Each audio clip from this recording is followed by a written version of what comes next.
मला हे दत्तगुरू दिसले. दत्तगुरू हे तर आपल्या संस्कृतीमधलं सर्वसमावेशक असं ईशरूप आहे असं मला वाटतं. बघा ना, ब्रह्मा, विष्णू आणि महेश म्हणजे जनरेटर, ऑपरेटर, डिस्ट्रॉयर, गॉड खऱ्या अर्थानं एकत्र आणलेलं आहे.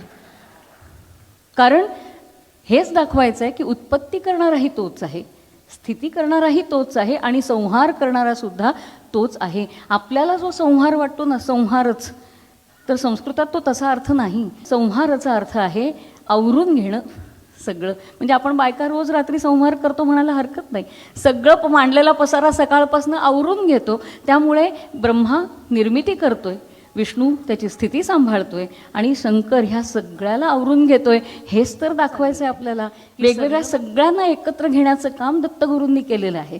त्यामुळे आजच्या आणि कधी न संपणारा तो अवतार आहे आणि त्यामुळे आजच्या काळामध्ये कसं असावं तर दत्तगुरूंसारखं असावं. जेवढे आपण सबके साथ सबका विकास, खऱ्या अर्थानं सगळ्यांना एकत्र घेणं हेच आजच्या काळाचं खरं गमक आहे असं मला वाटतं.